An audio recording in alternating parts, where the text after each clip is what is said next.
Alors bonjour, ici Patricia Bocage. Aujourd'hui, je vais vous montrer qu'est-ce que ça a l'air un pain au levain et je vais vous parler de certains ingrédients vraiment intéressants à connaître en cuisine.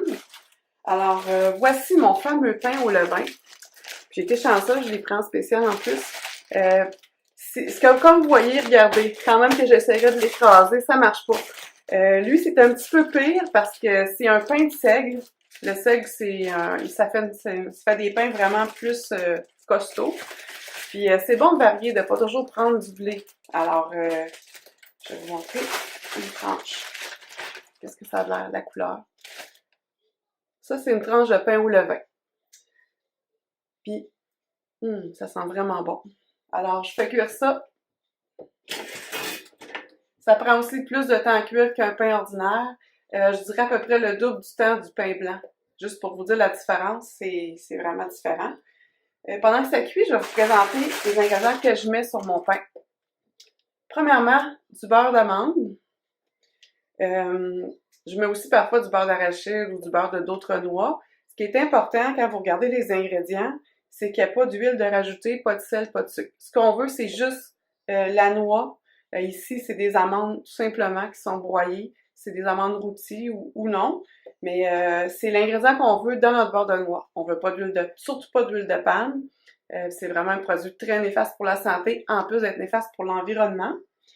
Alors, c'est vraiment important de choisir son beurre de noix comme ça.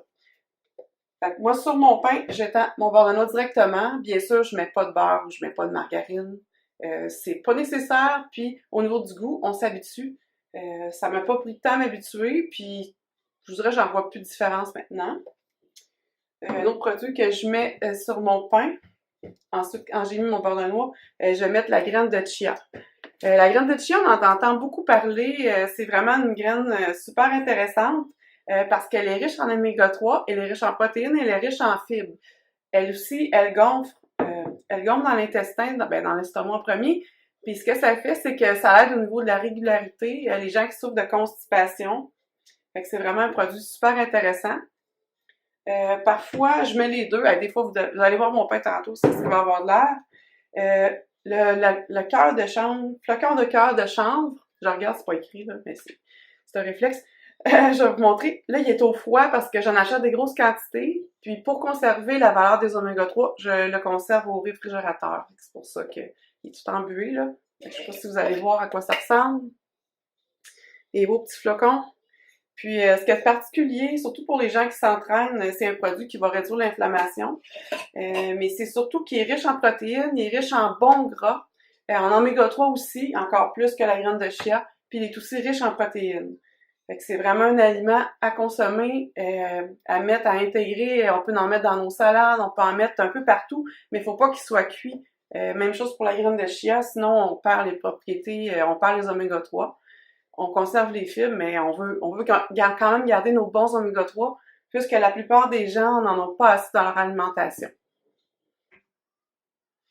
Un autre produit qui est pas bon pour la santé, je vous le dis, c'est pas bon pour la santé, puis c'est un produit transformé.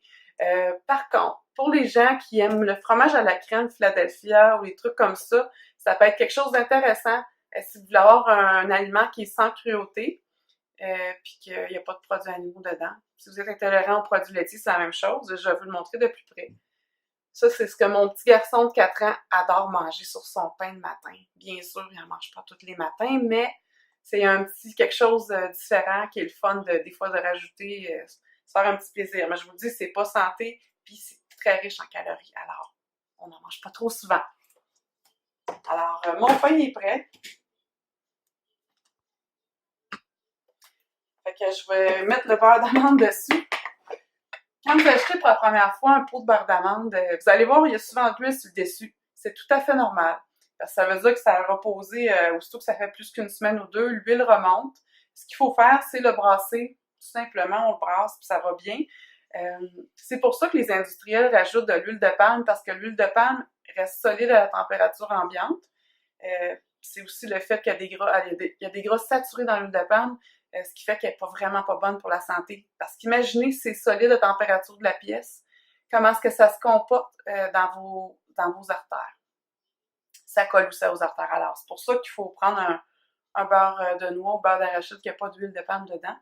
Fait qu'on étend notre beurre, j'arrive dans le fond du pot, notre beurre d'amande, environ 1 cuillère à soupe par pain. Peut-être un petit peu moins, j'en ai mis pas mal. Ensuite, on rajoute les graines de chia. Je sais pas si vous voyez. Fait que je vais rajouter les graines de chia. J'en mets une bonne cuillère à soupe.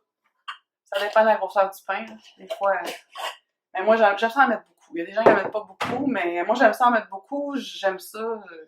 Le chia, je suis vendue au chia. Puis je rajoute un petit peu de flocons de chanvre.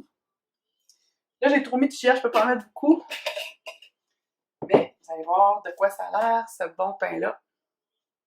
Alors, c'est ça. Là, vous avez un déjeuner qui est consistant, qui est nourrissant. Habituellement, moi, je mange 2 toasts de ça le matin avec une demi-banane ou un autre fruit. Parce que je suis quand même une personne active, je bouge et tout ça. Mais ça pourrait, pour des femmes qui seraient, mettons, une journée que vous entraînez pas, ça pourrait être un pain et demi, ça pourrait être suffisant. Bien sûr, ça dépend de votre constitution, ça dépend bien des choses. Ben voilà, c'est déjà tout pour aujourd'hui. N'hésitez pas à mettre un pouce bleu si vous avez aimé la vidéo et à vous abonner à ma chaîne si vous avez envie de recevoir d'autres contenus intéressants. Aussi, si vous voulez visiter le veganfitness.com, mais tout le livre, c'est vraiment les menus que je mange tous les jours pour être en santé et en forme. Alors, merci et à une prochaine vidéo!